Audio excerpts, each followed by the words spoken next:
El Banco Santander, uno de los pesos pesados de las finanzas globales, está cumpliendo 40 años en Uruguay. Esta entidad financiera de origen español desembarcó en nuestro país en 1982 y fue creciendo hasta ubicarse como el banco privado más grande de Plaza. El aniversario se da en un momento de crecimiento de la actividad bancaria en Uruguay, que va de la mano a su vez de la recuperación de la economía después de la pandemia.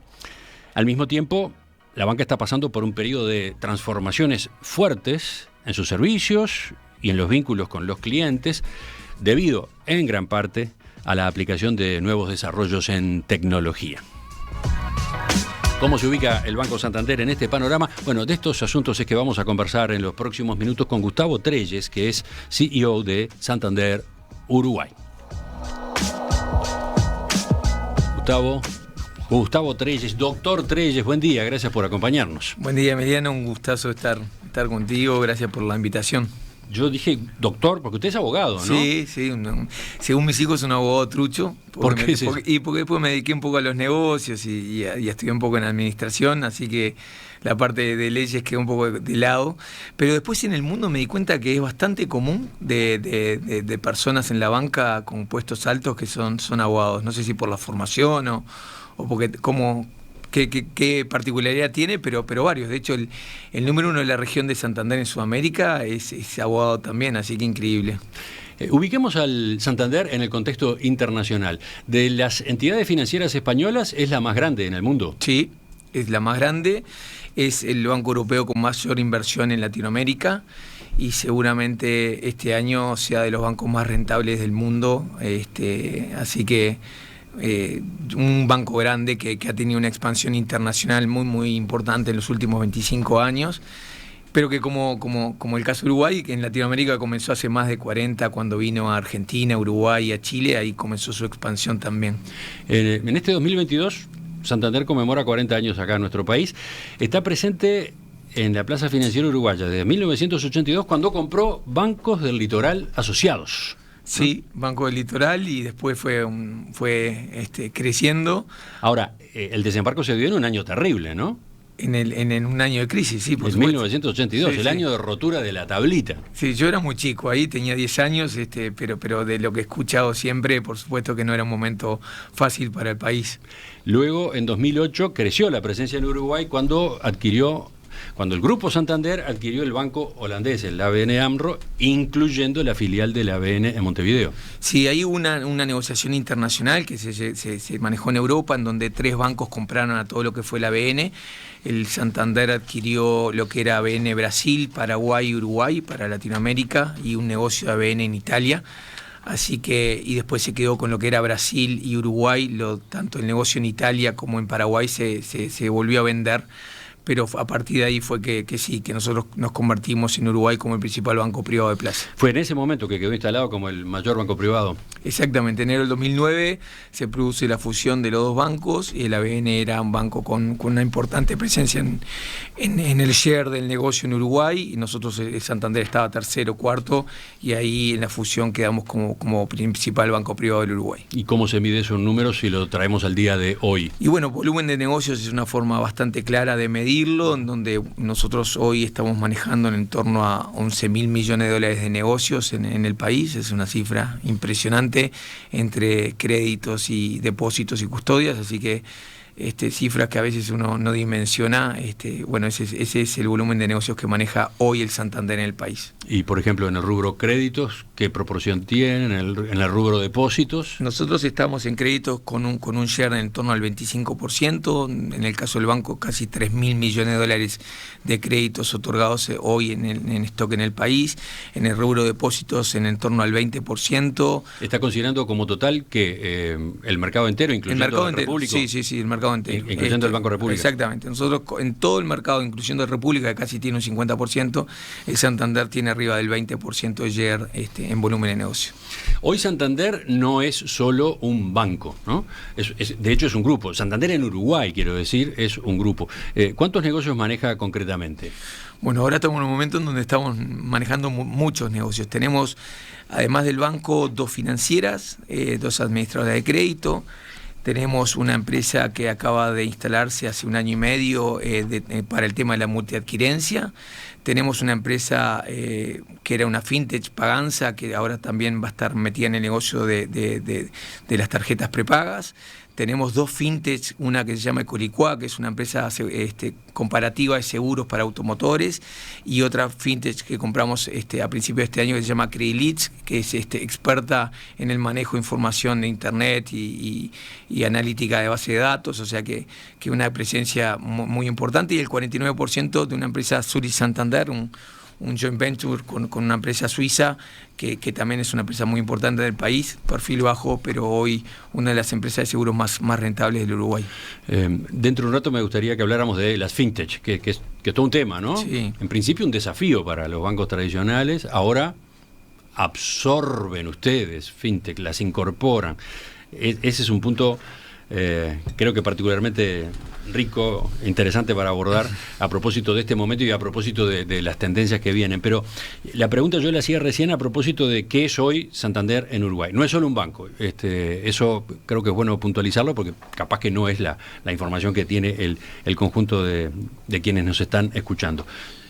Manejan 5 verticales ustedes, entonces. Manejamos 5 verticales, todas empresas 100% de Santander España, algunas más conocidas y otras menos, producto del tipo de negocio que hacen.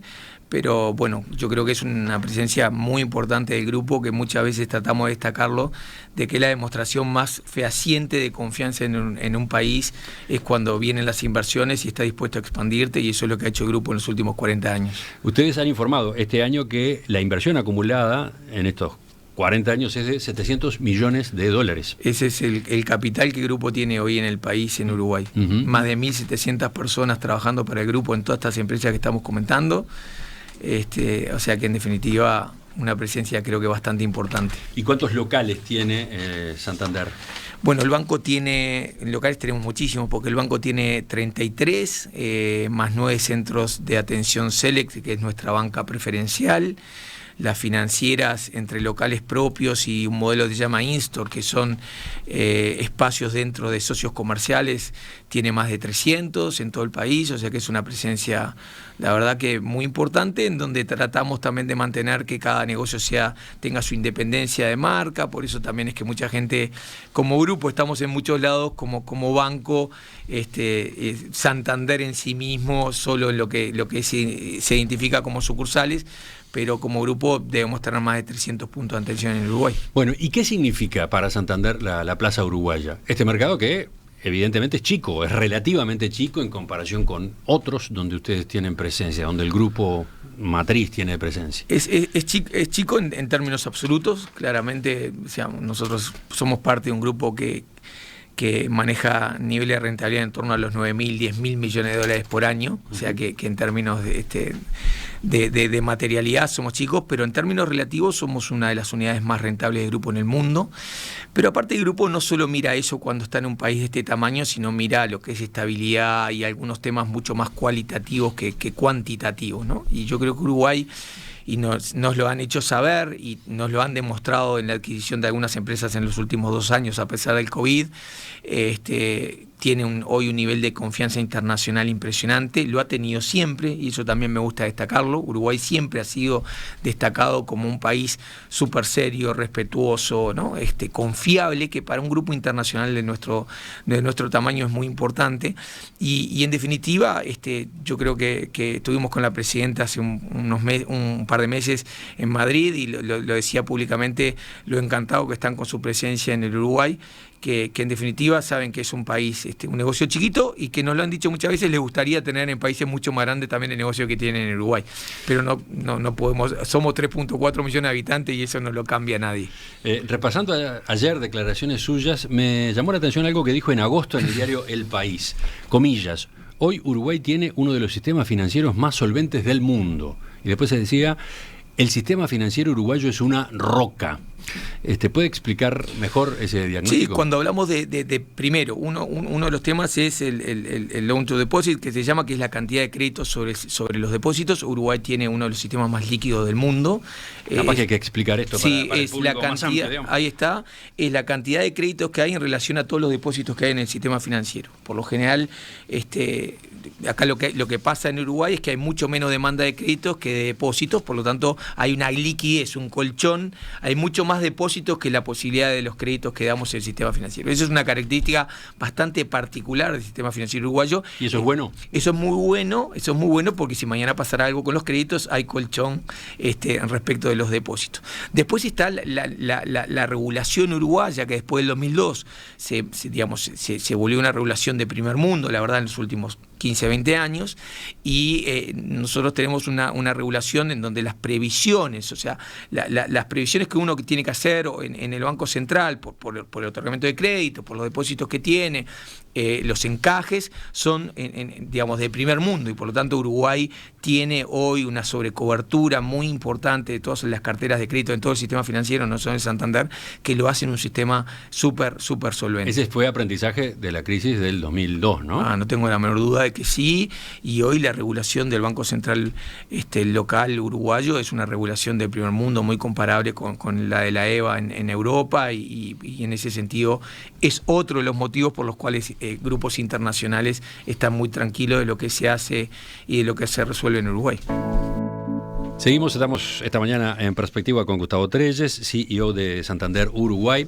Estamos primero revisando lo que ha implicado esta evolución de los 40 años de presencia en nuestro país, pero ahora llegando estrictamente al hoy. Ya de hecho estábamos en el momento actual, por ejemplo, cuando yo le preguntaba qué es el grupo hoy, cómo está compuesto el grupo Santander Uruguay.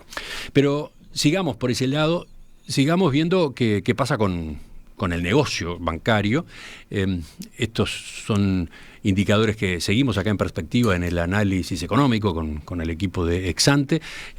Los créditos y los depósitos se recuperaron después de la baja que la actividad económica tuvo debido a la pandemia. Eso es así. En el caso de Santander, ¿cómo se dio esa recuperación? ¿Tuvo alguna característica especial? No, los depósitos se recuperaron durante la pandemia. Esto fue una característica propia en el mundo. Pasó que la gente, según se dice, por incapacidad de oportunidad de gastar, tuvo una generación de ahorro un poco hasta involuntaria, porque no era voluntaria, sino que era porque no tenía dónde gastar por cómo se detuvieron las actividades en el mundo, y por tanto los depósitos en Uruguay vienen creciendo en los últimos 3 años en forma, continua y constante. O sea, los depósitos en la pandemia misma crecieron en forma una evolución hacia arriba notable. Crecimiento de 2 dígitos. ¿Y los créditos? Y los créditos están asociados más a una actividad, a que en definitiva empresas que resolvieron la pandemia, suspender algunos tipos de inversiones, o bueno, la propia actividad que se detuvo en el mundo hizo que los créditos, que fuera algo razonable, detuvieran crecimientos que venían teniendo, y por lo tanto ahora, con la vuelta de la actividad de la normalidad, empieza a darse un crecimiento del crédito también en 2 dígitos en todo el sistema financiero. Crecimiento anual de 2 dígitos. Anual de 2 dígitos, que bueno, en definitiva nos parece que es más que razonable en relación a lo que no se creció durante el 2021, que eran los momentos más críticos de la pandemia. Y en ese rubro concreto, créditos, ¿hay algunos sectores que se destaquen de manera especial, por lo menos en la experiencia del Santander? No, yo creo que ha sido un crecimiento dinámico en todos los sectores. Me importa mucho destacar, porque hay mucha gente que le preocupa cuando hablamos de crecimiento de crédito, que es un crédito que crece en forma más que sana. O sea, que hoy los niveles de morosidad que hay hoy son mejores que lo que había antes de la pandemia, al cierre del 2019, por decir algo. Vamos a cerrar el 2022 con calidad de las carteras mejores a las que había al cierre del 2019. De nuevo, ¿algún número para graficar eso? Y morosidades de menos del 1,5%. O sea, son datos históricamente muy bajos. Y ahí está abarcando tanto familias como empresas. Todo, completo. Familias, todos los individuos, sectores. Sí. Nosotros, en ese sentido, de hecho, en nuestro caso en particular, hicimos algunos, lo que se llaman overlays a nivel internacional, que son algunos colchones de sobrecobertura. Los hicimos en el 20, en el 21, y digamos, en consenso con la corporación, diciendo, mirá, parecería ser razonable ser un poco juiciosos y tener algunos colchones de previsiones extraordinarios, o sea, no solo lo que la normativa exigía, sino tener alguno extraordinario porque no sabíamos qué iba a pasar con el comportamiento de la cartera, y este año los tuvimos que liberar, entre otras cosas, porque no había argumentos profesionales para sostener sobre coberturas que en definitiva no se utilizaron. Y esto es algo positivo porque la sanidad de la cartera fue en todos los casos mejor a la que en algún momento pudimos proyectar en el marco de esa incertidumbre que teníamos del COVID, ¿no? Ajá.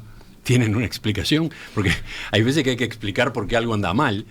Bueno, cuando algo anda bien, yo cuando creo que tiene un resultado sorprendentemente positivo, capaz que también conviene saber qué ocurrió, ¿no? Mi análisis es que Uruguay, la pandemia entró unos meses después que en otras partes del mundo, y el regulador y todos nosotros tuvimos la experiencia de esos 3 o 4 meses de las economías que tuvieron el COVID antes, y yo creo que hubo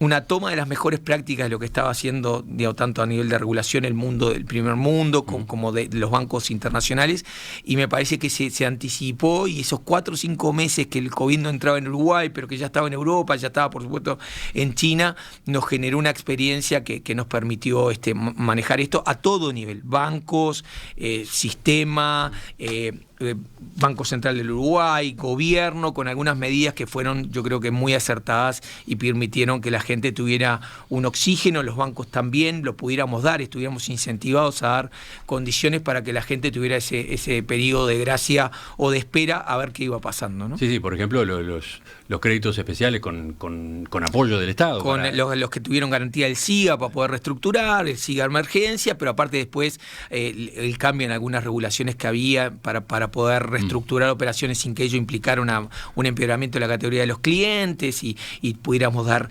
esperas en los compromisos de cumplimiento que había antes de la pandemia, con un hecho absolutamente inédito que era la pandemia y que no sabíamos cómo iba a desarrollarse. Así que usted hablaba entonces de una morosidad de 1,5%. Sí, 1,5%, 1,60%. Y yo le preguntaba si eso valía en todas las categorías, porque Santander tiene también empresas de crédito dedicadas al consumo, sí, ¿no? Claro, Creditel, créditos de la casa. En esos negocios también se dan estos niveles de lo que estamos hablando. Lo mismo, los niveles, no estamos hablando de esos niveles de morosidad, esos negocios son negocios con un nivel de morosidad mucho más alto, pero sí los vamos a cerrar el año con niveles de morosidad mejores a los que teníamos al cierre del 2019. O sea, el comportamiento es sistémico y en todos los tipos de negocios, por lo menos que nosotros estamos, había un comportamiento muy, muy bueno.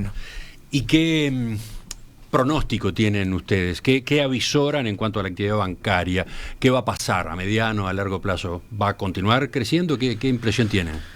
Los bancos, ahí hay un gran paradigma de mucha gente que piensa que los bancos hacemos grandes negocios cuando hay crisis, y eso no es real. O sea, nosotros, los bancos, acompañamos una actividad en un país, en un mercado, en una macro que si anda mejor, nosotros tenemos mejores oportunidades de negocio, porque los clientes demandan más, porque los clientes visualizan una mejor perspectiva y entonces se animan a generar inversiones, a generar nuevos negocios, a pedir un crédito, y por lo tanto en ese sentido nosotros creemos que hay un 2023 por delante con menores nivel de crecimiento, o sea, todo lo que se dio, los niveles del 5% de crecimiento del PIB este año, nadie los estamos viendo para el 23, pero igual estamos viendo crecimiento en torno al 2,50, 2,75, algunos proyectan cerca del 3, que son crecimientos más lógicos para Uruguay, y en definitiva, con un país creciendo, entendemos que la actividad crece, quizás sí, con sectores, con diferentes niveles de crecimiento por sector de actividad,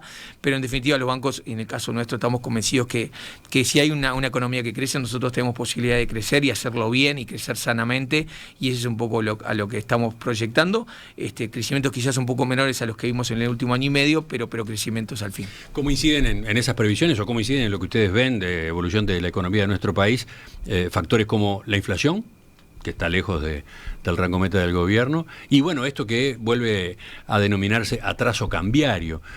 Esas variables, esos fenómenos, ¿cómo los observan? Y bueno, como nosotros somos un banco universal, que tenemos una gran presencia en todos los tipos de negocios, claramente el sector agroexportador, con un dólar tan bajo y con aumento de costos como los que hubo, de algunos costos productivos, se refleja el año que viene en los balances, claramente, lo hemos visto con anterioridad, en donde empiezan los márgenes de ganancia, empiezan a achicarse, y en definitiva hay que ver mucho cómo juegan los precios internacionales, o de la carne, de los commodities a nivel general, para entender o visualizar cómo va a terminar el próximo año ese tipo de negocios. En otros negocios, por ejemplo, en todo lo que es crédito hipotecario, una inflación menor o una inflación mayor, los créditos hipotecarios están todos indexados a inflación, pasa a ser también relevante, aun cuando tiene un impacto menor, porque ya también la mayoría de los salarios en Uruguay están indexados a inflación también, que yo creo que también fue algo que se aprendió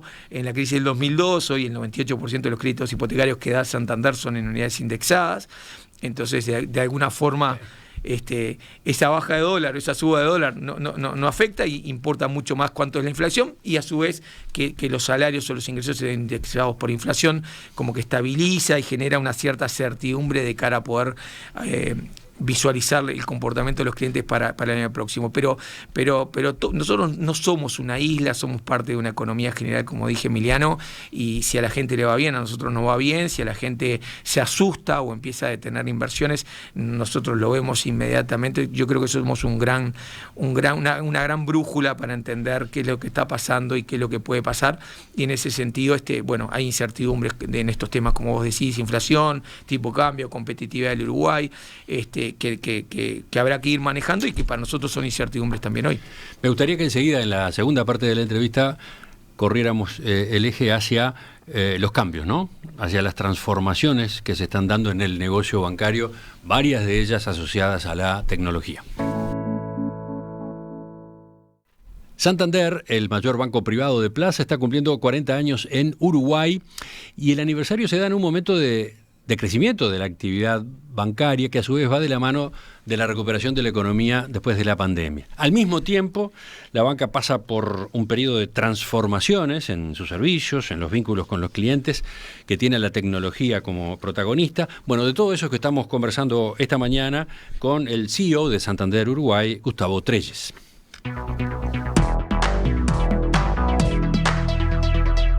Antes de seguir, le consulto por un tema que está en el debate político desde hace varios meses y que viene en algunas preguntas de los oyentes, sobre todo a partir del dato que usted daba, interesante, de lo baja que está la morosidad, ¿no? 1,5% decía, sí. En el caso de Santander. ¿Qué pasa con el más de 1 millón de uruguayos que se encuentran en el clearing? Plantea uno de los mensajes. Efectivamente, hay un problema social allí, que lleva a su vez al debate a propósito de los niveles de tasas de interés, y particularmente la búsqueda de soluciones para quienes hoy, por esas razones, por malas decisiones, por situaciones personales por las que pasaron, hoy no tienen acceso al crédito, hoy están fuera del mercado de créditos. ¿Qué dice usted sobre las alternativas que se están manejando? Nosotros, lo hablamos fuera en la pausa, Emiliano, vamos a acompañar cualquier tipo de alternativa que genere segundas oportunidades para muchos uruguayos. O sea, como grupo estamos dispuestos a ser parte y acompañar y apoyar planteos que sean razonables, que tengan una lógica, que vayan más allá de cualquier evaluación política, de verdad, de encontrar una alternativa de fondo para que mucha gente que se lo merece tengan una segunda oportunidad. El Grupo Santander en Uruguay, si lo llaman, va a ser parte de acompañar y apoyar alternativas que sean lógicas. ¿A qué alude con soluciones razonables? Que bueno, nosotros razonables es que tengan una lógica. O sea, esto no es dar una oportunidad por darla, sino también darse a la gente que realmente puede tener una segunda oportunidad, que quiere tener una segunda oportunidad y quiere volver a un sistema formal de crédito. Hay que ver, ¿no? En 1 millón de uruguayos, que no sé si son 1 millón, son 600.000, 800.000, también se han manejado cifras de todo tipo, habrá de todo, y en ese todo seguramente hay una cantidad enorme de uruguayos que quieren regularizar su situación. Por ejemplo, habrá que encontrar alternativas. Este proyecto de Cabildo Abierto que establece algo similar al régimen de concurso, pero para individuos, ¿no? Por simplificarlo, ¿no? Por plantear un paralelismo. ¿Ese es un mecanismo razonable? Yo sinceramente no profundicé nunca en la propuesta ni de Cabildo ni ninguna otra que se esté manejando. Yo quiero ir por lo conceptual, y lo conceptual es que yo mañana puedo querer vivir en una casa de 10 millones de dólares y no tengo la capacidad tampoco de vivirlo. Entonces, cuando hablo de coherencia en lo que planteemos, tiene que ser algo razonable, pero en definitiva a mí me importa el fondo del asunto y es de alguna forma comprometer que Grupo Santander Uruguay va a estar acompañando y apoyando cualquier alternativa que se pueda lograr, que sea razonable, que contemple la norma. Yo creo que acá hay muchos operadores que tienen que ponerse de acuerdo, no solo el sector financiero, para hacer esto viable. Nosotros, de hecho, hemos sido un banco que hemos apoyado todas estas alternativas. En el tema SIGA, antes de SIGA Emergencia, el SIGA tiene 11 años, Emiliano, o 12 años, el SIGA como herramienta de garantía. Nosotros somos el principal banco del Uruguay operando en SIGA desde el día 1 que nació, incluso por encima del Banco República. Entonces, nos gusta mucho estas alternativas en donde con el Estado tratan de encontrar soluciones para gente que se le hace dificultoso acceder al crédito, y entendemos, entre otras cosas, que lo formal es mucho mejor que lo informal, y por lo tanto, con nuestra presencia en el Uruguay, y creo que está bueno decir en el marco de estos 40 años que el grupo acompaña a muchos uruguayos a encontrar una alternativa. No somos magos, no podemos solucionar la vida de todo el mundo, pero sí estamos dispuestos a encontrar alternativas para los que quieran y puedan encontrar una salida a sus situaciones.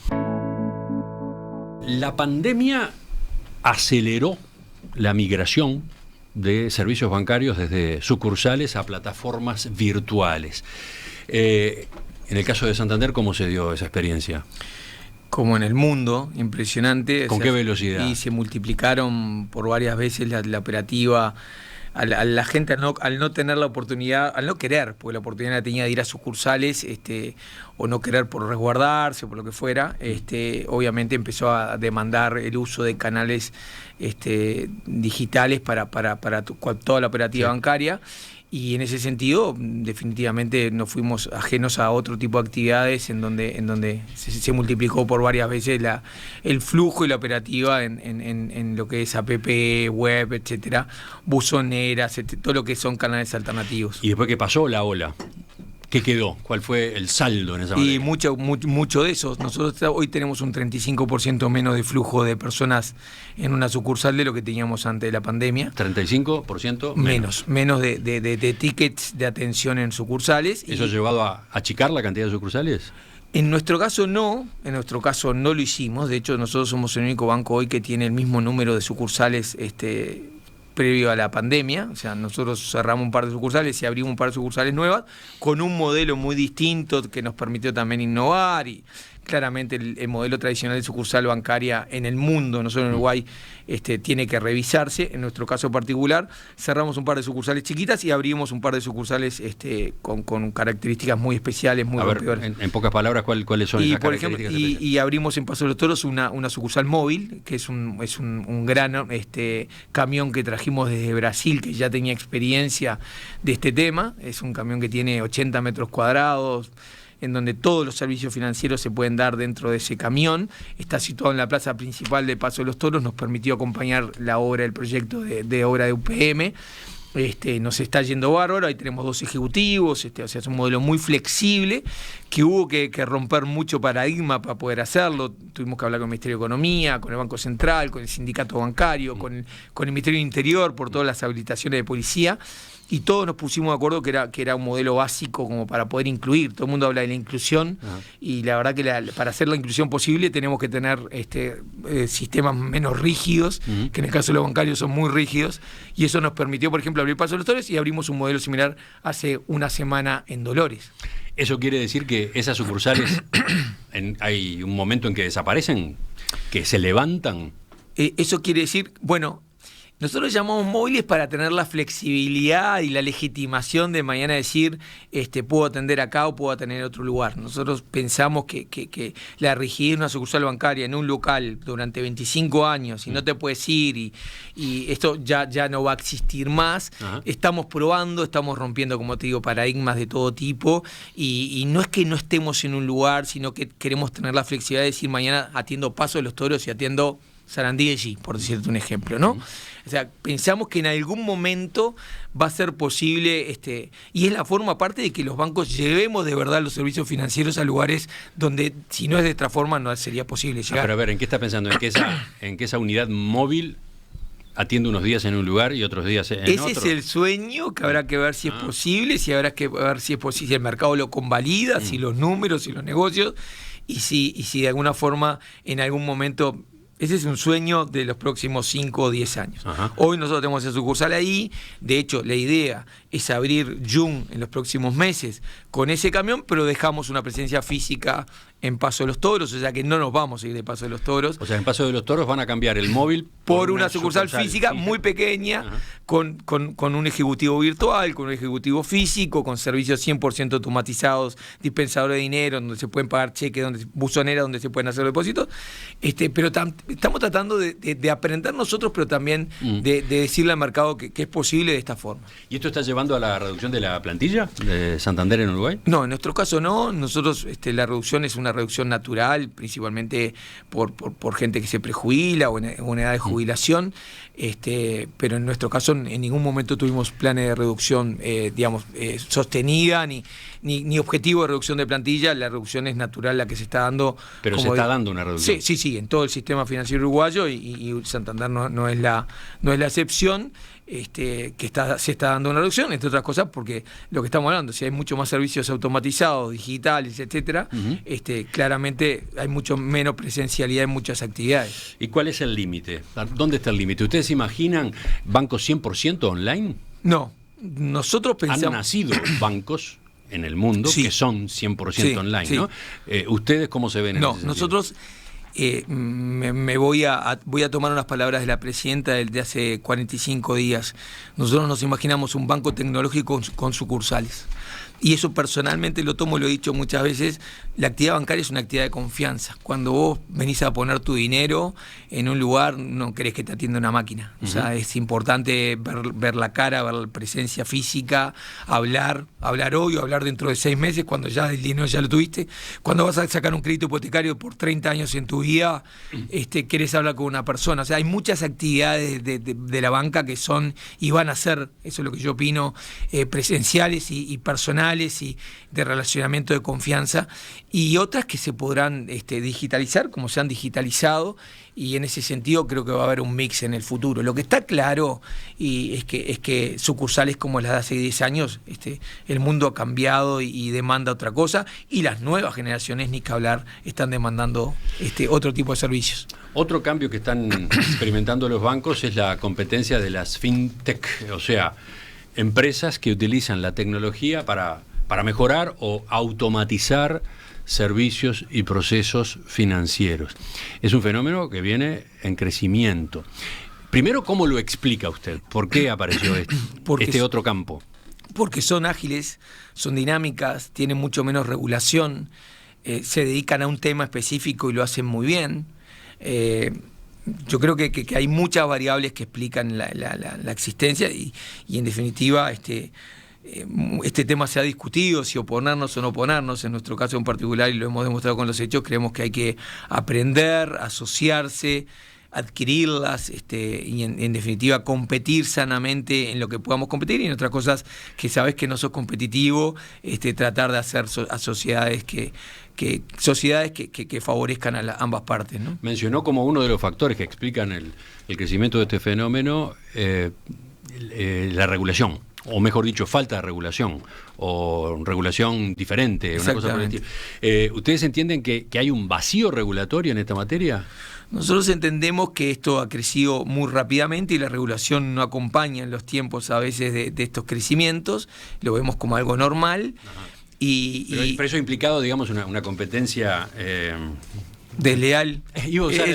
Siempre se usa esa palabra. ¿Ha implicado eso? Que estas empresas más chicas se movieran en un terreno de competencia desleal por el tema de las carencias en regulación? No lo veo en Uruguay, quizás en otras partes del mundo se puede haber considerado así. La posición del grupo es que esta competencia existe, va a existir y está bien que exista, pero que si competimos en negocios iguales, la regulación tiene que ser idéntica para todos los que competimos en un mismo negocio. Esa es la posición del grupo a nivel mundial. ¿Qué está faltando, por ejemplo, en Uruguay en cuanto a la regulación de este tipo de firmas? No, yo puntualmente no veo hoy o demandaría una regulación particular. Lo que nosotros decimos en un tema básico, histórico, ¿no? Si damos créditos todo, no importa si es una fintech o no, cualquier empresa que dé crédito tiene que estar sujeta a la misma regulación, de lo contrario tendríamos condiciones diferentes para uno y otro operador, pero en definitiva yo no es que esté en Uruguay, no veo que haya una demanda, sí creo que la regulación tiene que acelerarse, pero que también es natural de que la regulación no acompañe un ritmo de crecimiento de toda esta actividad que ha sido impresionante. Pero por lo que entiendo, ese tipo de normas no rigen para la fintech, las que acaba de mencionar. Y las normas bancarias no, por ejemplo. Claro. O sea, todo lo que hablamos encajes, previsiones, ¿no? La enorme cantidad que hacen que el sistema financiero uruguayo tenga una solvencia impresionante, una regulación de primer mundo, ¿eh? Bueno, eso claramente no rige para la fintech. Ustedes han optado por sumarse, aliarse, abrazarse. Santander está muy activo comprando fintech, ¿no? Usted mencionó ya algunos ejemplos: Paganza, Ecolicua, Credilits. Podemos ver esos casos, a ver, ¿de qué se trata? Porque seguramente alguna de estas marcas a algunos de nuestros oyentes les suenan, ¿no? Y bueno, Paganza fue una de las fintechs más reconocidas en Uruguay, una de las primeras, nació hace más de 10 años, que tuvo un muy exitoso caso de negocios con todo el tema de pagos digitales. Todavía, por supuesto, Paganza sigue teniendo actividad y lo está haciendo cada vez mejor.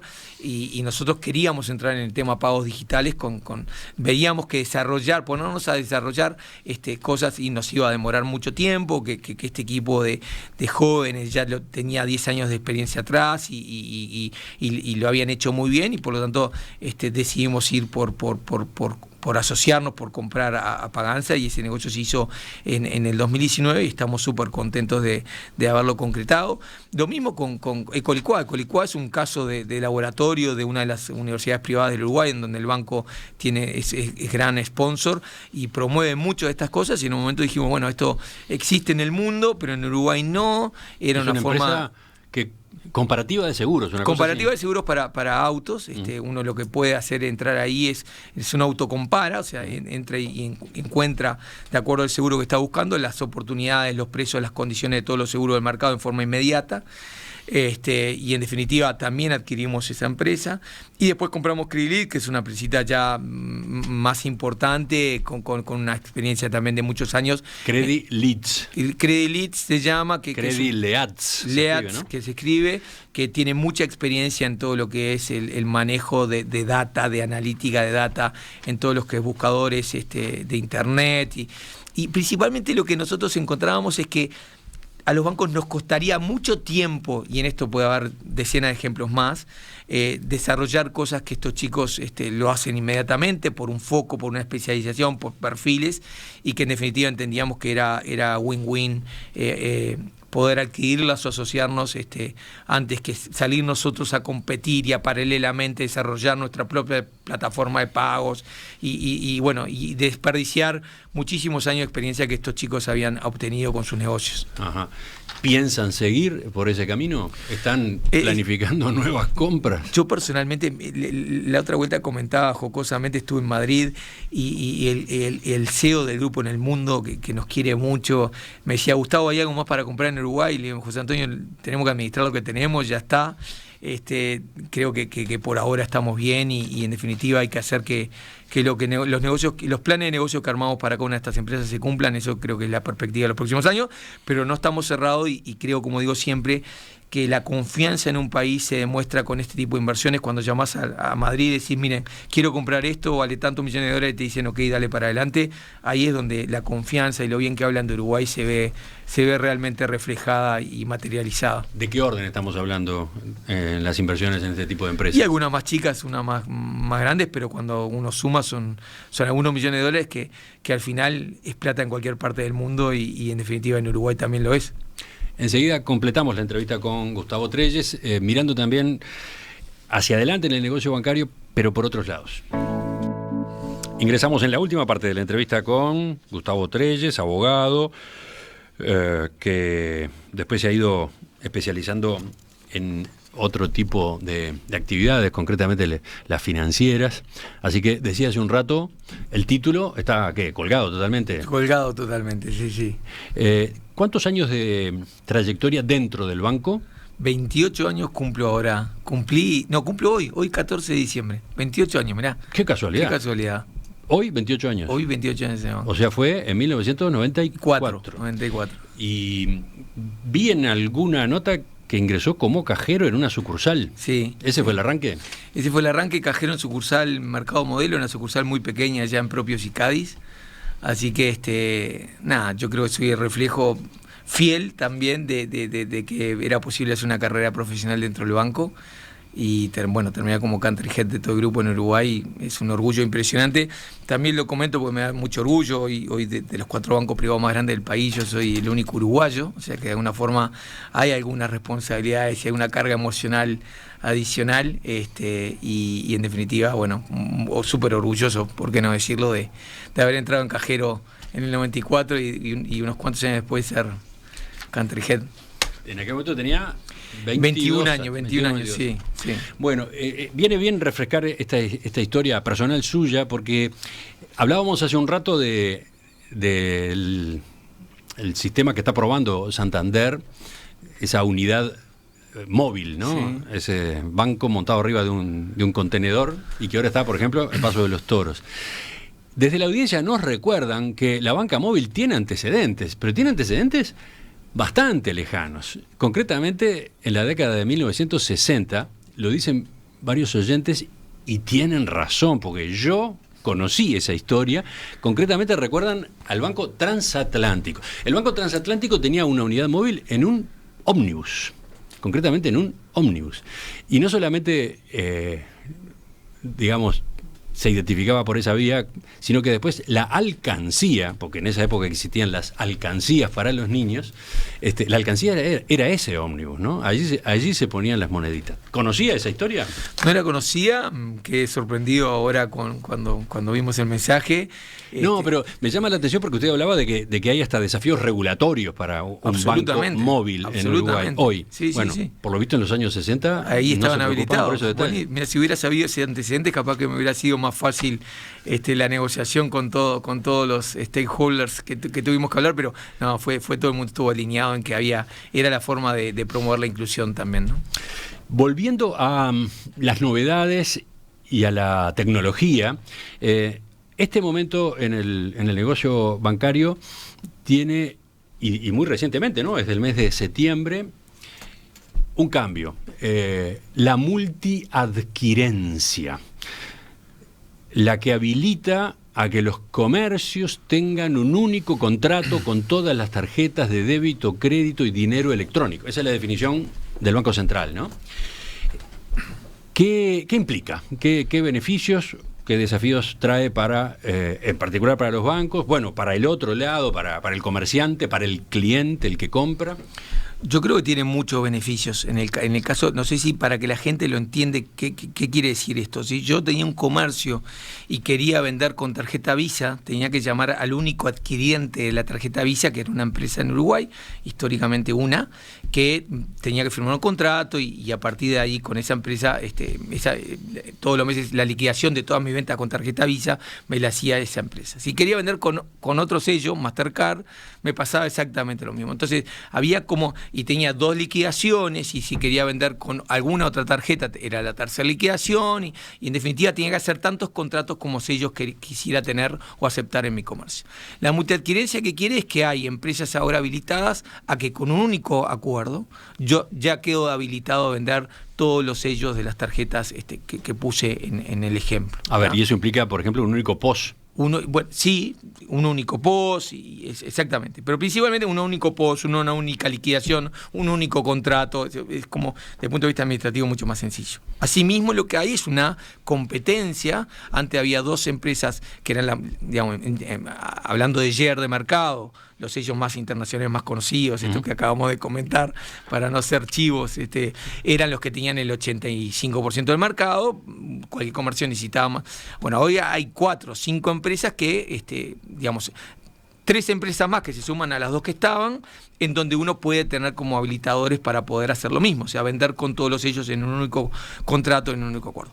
¿Qué es lo que implica eso también? De que habemos muchas más empresas ahora llegando a lugares donde antes estas 2 empresas no llegaban, por un tema de capacidad, por un tema de interés, por un tema de lo que quieran, promoviendo y dando la oportunidad a comercios a que vendan con todos los sellos, cuando esos comercios antes no llegaban. Principalmente, por decir algo, el interior del país, por decir algo, los comercios medianos o más chicos, que vender con tarjeta de crédito en aquel momento, con los sellos más reconocidos internacionales, era mucho más difícil de hacerlo. Y a su vez, cuando hay competencia, hay pelea por clientes, hay pelea por mercado y hay mejores precios o mejores condiciones. Por lo tanto, yo creo que esto es un ganar-ganar del mercado, de los comercios, de los sellos que van a tener mayores vendedores en el Uruguay, de inclusión financiera, de esa inclusión financiera que tanto se habla, pero que a veces es una inclusión financiera hacia la capital, no tanto hacia todo el país. Si tiene tantos beneficios, si es útil y conveniente,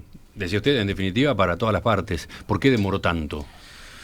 Bueno, demoró, habría que preguntarlo más que nada al regulador, digo, ¿no? Que en realidad también no era un tema regulador, era un tema de un acuerdo.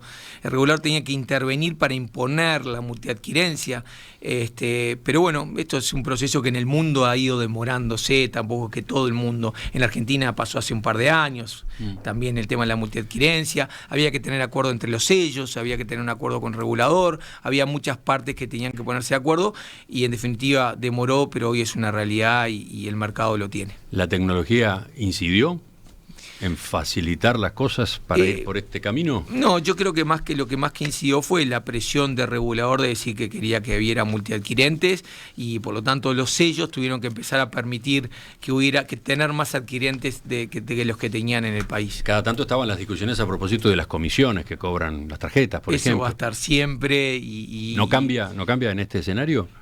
Bueno, hay comercios que van a tener mayor capacidad de negociación y seguramente, pero no la parte de arancel, que es lo que públicamente siempre se discute, el arancel que se cobra. Acá el tema de las tasas de intercambio, hay una complejidad mayor ahí detrás, que en definitiva yo creo que puede ser parte de que la competencia le genere a algunos comercios la capacidad de negociación o la propia voluntad de empresas de adquirir share y mercado lleve a darle mejores condiciones a los comercios. Pero a mí me parece que lo más destacado de esto es la oportunidad que van a tener muchos comercios del Uruguay de vender con las mayores, o sea, los sellos más importantes del mundo, de tener sus ventas y dar la posibilidad. Acá hay un tema de las cuotas, ¿no? O sea, nosotros pensamos mucho en estos temas de los comercios grandes y acá me parece a nosotros nos importa mucho son los comercios chicos que aunque quisieran antes no podían vender con todos los sellos, vendían con uno solo, vendían con sellos locales y hoy van a tener la oportunidad de acceder a vender con todos los sellos, que en planes de financiación, que en propuestas hacia su cartera de clientes es importante darle la posibilidad de poder generar compras con cualquier tipo de tarjeta. Gustavo Trelles, Country Head de Grupo Santander acá en Uruguay, le agradezco que nos haya visitado esta mañana. Emiliano, muchas gracias, un gustazo ser parte por primera vez de Perspectiva y un tema personal, un halago estar acá contigo. Volvemos a conversar en cualquier momento. Gracias.